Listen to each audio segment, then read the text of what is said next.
Hello everyone, welcome back to my YouTube channel. My name is Shubham and today we're gonna talk about a बहुत hot topic जो चल रहा है आजकल Canada में, वो क्या है रिसेशन, इन्फ्लेशन और the reason why you should reconsider coming to Canada in 2023.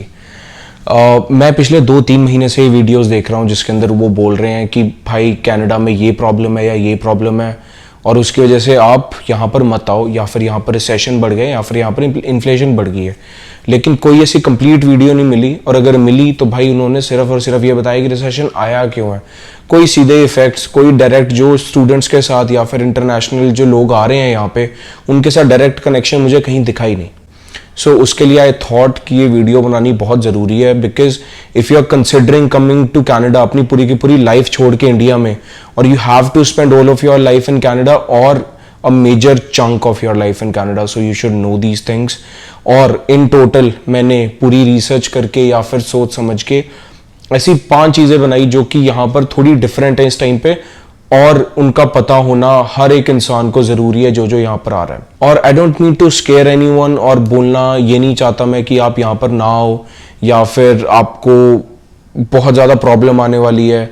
It's just about positives and negatives of living at a place, and sometimes you have to relate कि जो पॉजिटिव्स हैं क्या वो मेरे लिए ज़्यादा हैं नेगेटिव से, तो मैं मूव करूं। और अगर मेरे नेगेटिव्स जो कि मुझे दिख रहे हैं सामने एविडेंटली वो पॉजिटिव से बहुत ज़्यादा हैं, तो फिर मैं ऑब्वियसली वहाँ पर जाने के लिए दोबारा सोच सकता हूँ कि भाई मैं जाऊँ कि ना जाऊँ। So major 5 reason why you should not come to Canada और रिकन्सिडर कमिंग टू कनाडा।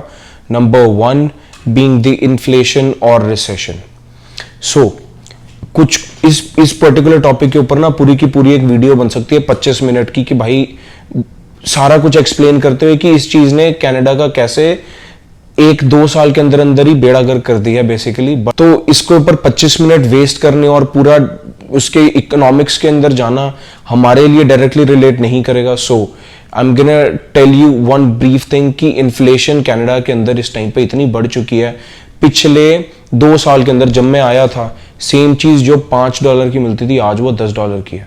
अगर मैं एक आम से आम चीज ले लो यार, अगर मैं प्याज लेने वॉलमार्ट के अंदर जा रहा हूं जो एक पूरा का पूरा 10 पाउंड का या फिर 5 किलो का हमें बैग मिलता था उस टाइम के ऊपर $4.5-5 का, तो वो कल मैं $10 का लेके आया हूं।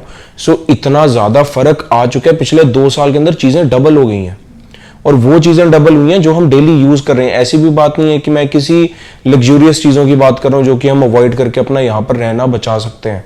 नहीं भाई, अगर पहले आपका एक खाने के ऊपर लगता था महीने का $150, तो वो अब 300 लगना ही लगना है, क्योंकि चीजें ही डबल हो गई हैं। हम ये सोच रहे थे इंस्टाग्राम के ऊपर, व्हाट्सएप के ऊपर, यूट्यूब के ऊपर ये सब आ रहा था कि कनाडा रिसेशन में चला जाएगा। अभी मैं ये कहता हूं कि भाई माइल्ड रिसेशन आ चुका है।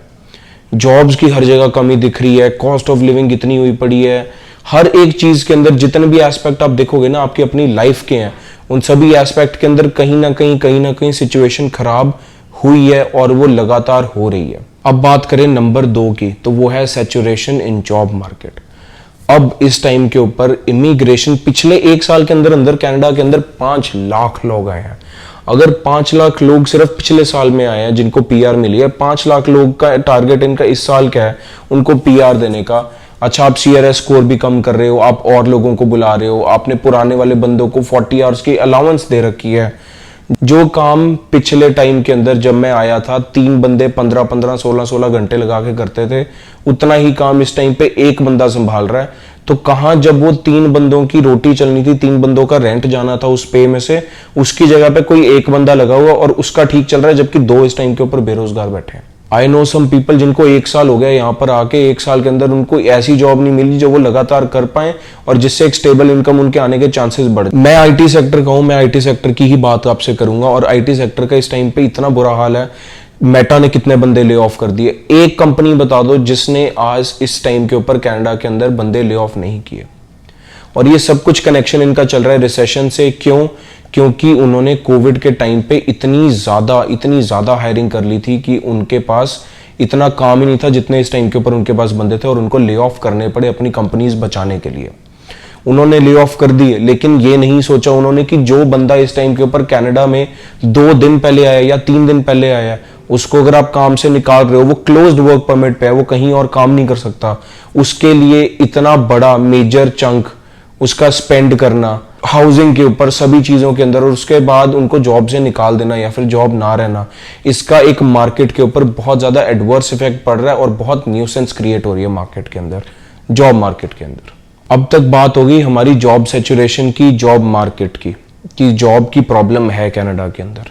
अब बात आ जाती है कॉस्ट ऑफ लिविंग की। अब कॉस्ट ऑफ लिविंग में आपको बताऊं कि पिछले 2 साल की बात करूंगा मैं, जब मैं यहां पर आया था, उससे पहले का मैं ना जिक्र करूंगा और ना मुझे करना चाहिए। पिछले 2 साल के अंदर अगर मैं पहले रेंट टोरंटो के अंदर $450 देता था एक प्राइवेट रूम का, या फिर $500 देता था एक प्राइवेट रूम का कनाडा और टोरंटो जैसी जगह के ऊपर, तो वही प्राइवेट रूम इस टाइम के ऊपर विंडसर से मेरे 2 दोस्त आए हैं जो कि इस टाइम पे $1600 दे रहे हैं एक सिंगल रूम का, एक अपार्टमेंट के अंदर, और वो शेयरिंग के अंदर $800 दे रहे हैं। इतना ज्यादा बुरा हाल है इस टाइम के ऊपर मार्केट का। एक अच्छा कमरा आपको $1500-1600 से कम नहीं मिलेगा। हम जो इंडियंस है ना, उनको इतनी टाइट जगह पे रहना पसंद नहीं है, ना ही उनको आदत है वो चीजें करने की। अगर आप उन चीजों में अडेप्ट कर सकते हो, वेल एंड गुड। अगर आप अडेप्ट नहीं कर सकते तो भाई यहाँ पर आपको एक मेजर चंक स्पेयर करना पड़ेगा अपनी सैलरी का, सिर्फ और सिर्फ रहने के लिए। अगर मैं इस टाइम के ऊपर अपने रेंट की बात करूं तो मेरे को इस टाइम पे जितनी मेरी करंट सैलरी है उसका ऑलमोस्ट अराउंड 50% तो मुझे सिर्फ रेंट के अंदर देना पड़ता है। क्यों? क्योंकि सिर्फ एक अच्छी जगह पे रहने की इच्छा है, एक सिर्फ अच्छी जगह पे रहने का मन है, इस वजह से मुझे इतना मेजर चंक देना पड़ रहा है। अगर यही मैं 2 साल पहले की बात करूं तो जितना मैं रेंट दे रहा हूं इतने के अंदर मेरे पूरे महीने का including phone, including grocery, including खाना पीना सब कुछ डन हो जाता है। और इसका कसूरवार ठहराते हैं हम सभी लोग कि भाई जो होम ओनर्स हैं, जो कि रेंट पे कमरा दे रहे हैं, उनको लालच है इसलिए वो रेंट बढ़ा रहे हैं। नहीं, ऐसा कुछ नहीं है। यहां पर अगर आप एक अपार्टमेंट या फिर आप एक घर खरीद रहे हो तो आपके पास 2 ऑप्शन होते हैं घर खरीदने की, होता है वेरिएबल इंटरेस्ट और एक होता है फिक्स्ड इंटरेस्ट। मेरे हिसाब से काफी ज्यादा लोग, जितने लोगों को मैं जानता हूं जिन्होंने घर परचेज किया था यहाँ पे, majority of them bought it on a variable interest, कि आपका इंटरेस्ट चेंज होता रहेगा, कि जैसे अगर किसी टाइम के ऊपर मार्केट के अंदर इंटरेस्ट ज्यादा चल रहा है तो आपका ज्यादा हो जाएगा, लेकिन कम भी हो जाएगा, तो मॉर्गेज पेमेंट हमेशा सेम नहीं आती है। ठीक है, और इस वजह से आजकल इतना बैंक ऑफ कनाडा ने इंटरेस्ट रेट इतना स्पाइक करते जा रहे हैं कि जो मॉर्गेज किसी बंदे की पहले $2000 आती थी महीने की, वही उसको $2700-2800 देनी पड़ रही है।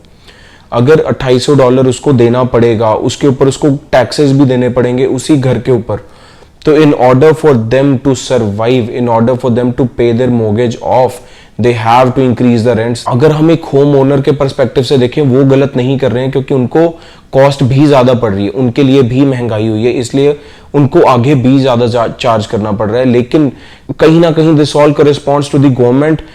क्या उनको ये चीजें करनी चाहिए थी? क्या उनको ये चीजें रेगुलेट करनी चाहिए थी? No one knows. लेकिन व्हाट वी नो इज कि इसका डायरेक्ट इफेक्ट इस टाइम पे इंटरनेशनल स्टूडेंट्स और जो वर्क परमिट या पीआर के ऊपर आ रहे हैं, डायरेक्टली उन लोगों को पड़ रहा है। अब आ जाते हैं एक और रीजन के पीछे, मोटा वाला रीजन, वो है over crowded cities. For an instance, मैं हूं एक इंटरनेशनल स्टूडेंट, मैं आया हूं कनाडा इंडिया से, मेरे को एक जॉब मिली 10 किलोमीटर दूर। इस टाइम पे जो मेजर सिटीज है इतनी ज्यादा ओवर क्राउडेड हो चुकी हैं कि भाई वो जो 10 किलोमीटर का रास्ता है ना, वो तय करने के लिए आपको कितना कितना टाइम लग जाता है। मैं इटोबिको साउथ के अंदर इस टाइम पे रह रहा हूं, मुझे ब्रैम्पटन जाना हो मुझे कभी आधे पौने घंटे से कम नहीं लगता। मुझे इटोबिको नॉर्थ भी जाना हो 401 के ऊपर फंस के रह जाता हूं मैं। अगर मुझे नॉर्थ यॉर्क जाना हो तब भी मुझे ट्रैफिक के अंदर फंसना पड़ता है। डाउनटाउन जाने के लिए तो तौबा तौबा हो जाती है भाई, गार्डनर एक्सप्रेस वे पूरा दिन भरा रहता है, मेरे घर के सामने है, जबकि मैं एक बहुत एक्सेसिबल जगह के ऊपर रहता हूं, फिर भी मेरे लिए हर जगह का कम्यूट टाइम जो है वो मेजर है।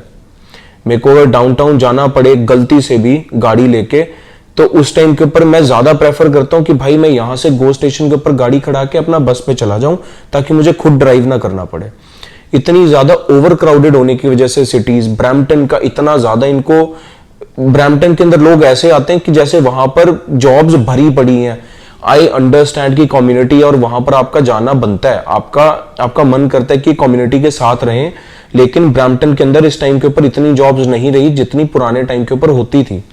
जो बड़ी सिटीज हैं वो सब इस टाइम पे एक लीस्ट प्रायोरिटी बनती जा रही हैं लोगों की, और वो यहां से मूव करके दूसरी जगह पे जा रहे हैं। मैं दोबारा मेंशन कर रहा हूं कि लोग दूसरी जगह पे मूव कर रहे हैं मेजर सिटीज से। So if you are considering कि आप यहां पर आके किसी मेजर सिटी ब्रैम्पटन के अंदर या स्कारब्रो के अंदर आना चाहो, तो भाई वहां पर इतनी जॉब्स नहीं है।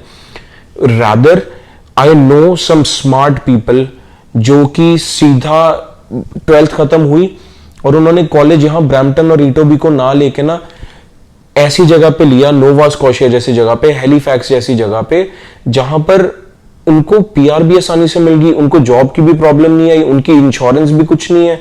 यहां पर जितना आपका महीने का रेंट है उससे ज्यादा तो इंश्योरेंस है, क्योंकि यहां पर लोग इतने ज्यादा हैं, ट्रैफिक इतना ज्यादा है, कोलिजन इतने ज्यादा है कि कंपनीज चाहती नहीं है कि आपको भी इंश्योरेंस प्रोवाइड करें, और अगर करती हैं तो they charge a very very hefty amount for that insurance. अगर मैं आज बीइंग ड्राइवर जिसकी थोड़ा बहुत एक्सपीरियंस भी है, उसने अच्छी खासी गाड़ी चलाई है, अपनी खुद की रख के भी छोड़ी है गाड़ी, अगर मैं आज एक नई कार परचेज करता हूं और इंश्योरेंस परचेज करने जाता हूं अपने खुद के नाम पे इस एरिया के अंदर जहां पर मैं रह रहा हूं आज, तो मेरी इंश्योरेंस 600 650 से कम नहीं आएगी। And $600 is a lot for insurance. आप अगर $30,000 एक गाड़ी का पे कर रहे हो इंक्लूडिंग इंटरेस्ट, तो आप लगा लो कि आप उसी टाइम के अंदर 40-45,000 तो सिर्फ इंश्योरेंस कंपनीज को दे रहे हो।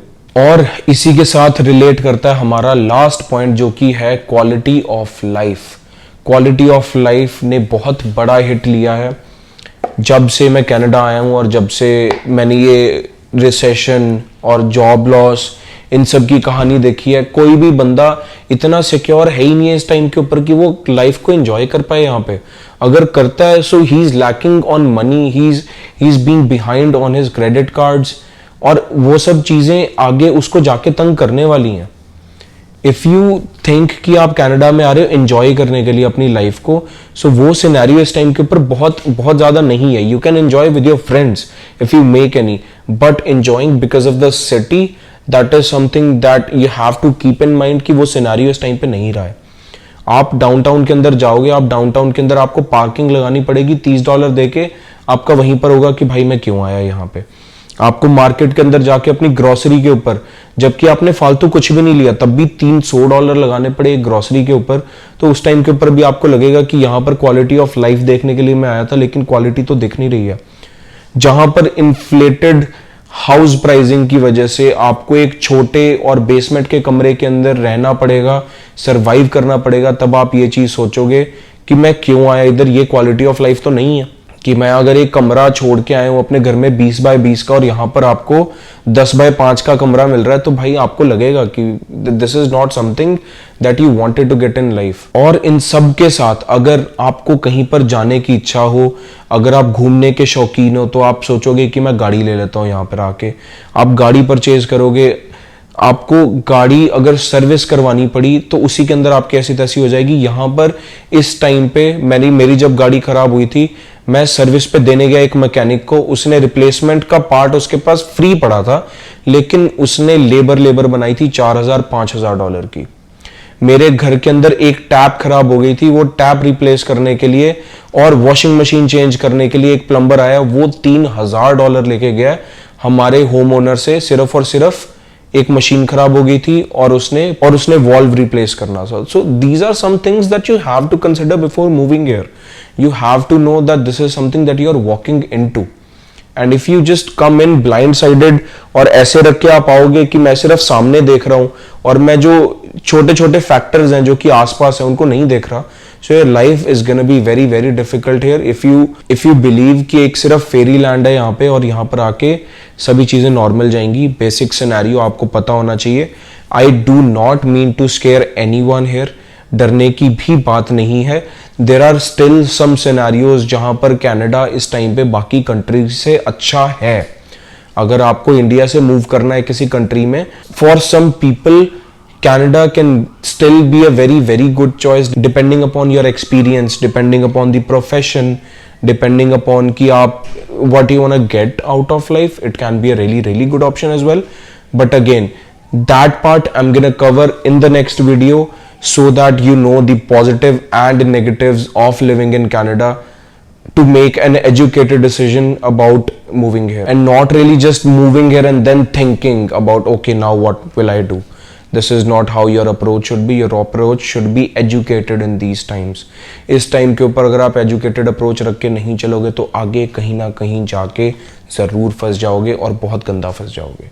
अगर सोच समझ के कैलकुलेटेड डिसीजन लोगे तो आप नहीं फंसोगे. अगर फंसोगे भी सो यू विल नो कि भाई मैंने सोच समझ के डिसीजन लिया था, मेरा अपना डिसीजन था यहाँ पर आने का, और मैं आगे जाके 1 साल की बात है, 1.5 साल की बात है, 2 साल की बात है, उसके बाद सब नॉर्मल हो जाएगा.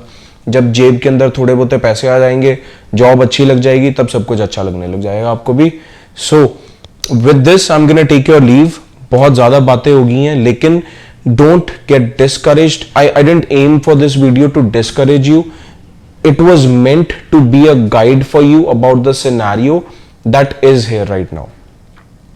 जो लोग हैं वो आपको नहीं बताएंगे, जो यूट्यूबर हैं बड़े बड़े वो आपको नहीं बताएंगे, क्योंकि उनके पास यूट्यूब से भी पैसा आ रहा है, उनके पास उनके अपनी जॉब से भी आ रहा है और उनको बहुत ज्यादा टाइम भी हो चुका है. लेकिन एक इंटरनेशनल स्टूडेंट जो आ रहा है वो इस टाइम पे मेरे कहीं ना कहीं लेवल का है. वो the actual reality what you will have to face. With this, I'm gonna take your leave. Thanks a lot for watching, guys, and I'll see you in the next video. And please don't forget to like this video and comment down below if you have any query at all. You can see my previous comments as well. पुरानी videos के ऊपर उसके अंदर भी लोग मुझसे चीजें पूछते रहते हैं, मेरे इंस्टाग्राम पे भी पूछते रहते हैं, और I reply to each one of them. जो भी जेन्युइन क्वेश्चन होता है, आपको कोई भी प्रॉब्लम है, आप मुझसे पूछो और मैं उसका जवाब दूंगा. Thank you so much for watching.